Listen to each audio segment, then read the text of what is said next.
তোমরা ওই মোবাইল সেটটা খুব ভালো বোঝো, তাই না?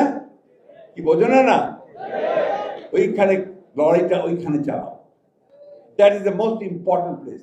ওই জায়গায় তোমরা যদি লড়াই করতে পারো তাহলে তোমাদের বিজয় কেউ ঠেকাতে পারবে।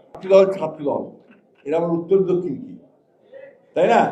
আর আমরা যে স্লোগান দিই মাঝে মাঝে, অমুক ভাই এগিয়ে চলো, আমরা আছি তোমার সাথে, বলি না? এটাও দরকার নাই, আমাদের ভাই একজনই তারেক রহমান, তাই না? আমাদের নেত্রী একজন, দেশনেত্রী বেগম খালেদা জিয়া। আমাদের দার্শনিক, আমাদের প্রতিষ্ঠাতা একজন, শহীদ জিয়া রহমান।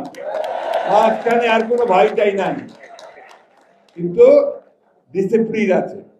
আজকে আমাদের ছাত্রদলের নেতা কি নাসের এবং অন্যান্য নেতা যারা আছে তাদেরকে সবসময় মেনে চলতে হবে, সব জায়গায় নেতৃত্ব মানতে হবে, অর্থাৎ একটা সুসংগত রাজনৈতিক দল গড়ে তুলতে হবে।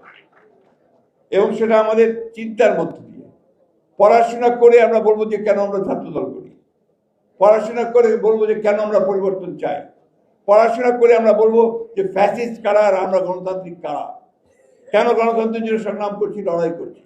এটা আমরা আমাদের মেধা দিয়ে আমরা নিয়ে আসবো। ধৈর্য, টলারেন্স এবং মেধার চর্চা করা। আর একটা বিষয় যেটা আমি সবসময় বলি, যে যুদ্ধটা কিন্তু অন্য জায়গায় চলে গেছে। যুদ্ধটা কোথায় গেছে? সাইবার ক্ষেত্রে। এখন সাইবার ওয়ার, সোশ্যাল মিডিয়া, এইখানে যে যত বেশি অ্যাক্টিভ, যত বেশি তার অবস্থান, সে তত জয়লাভ করছে।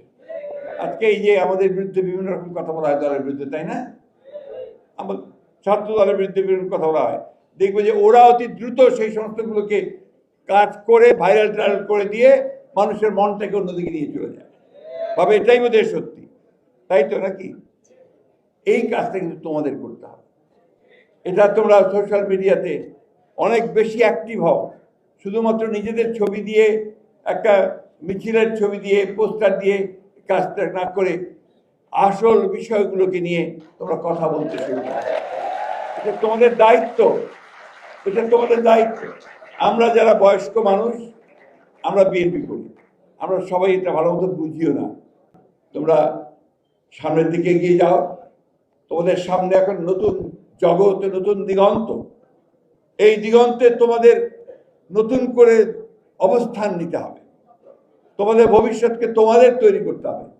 ছাত্রদলকে নেতৃত্ব দিতে হবে ছাত্র রাজনীতির ক্ষেত্রে, এটা সবসময় মনে রাখবে।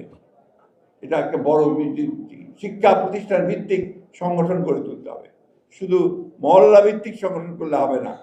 শিক্ষা প্রতিষ্ঠান ভিত্তিক সংগঠন যদি না করো তাহলে কিন্তু হবে না।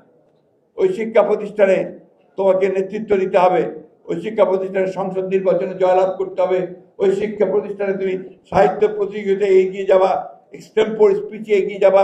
এই বিষয়গুলো না হলে তোমার যে বিকাশটা হবে না। আসো, আমরা ছাত্রদলের নেতৃত্বে সেই জিনিসগুলো দেখতে চাই। যখন তারা এই ধরনের কোনো কর্মসূচি নেবে, আমি মনে করবো যে সেটা জাতির জন্যে, আমাদের ভবিষ্যতের জন্য সবচেয়ে বড় হয়।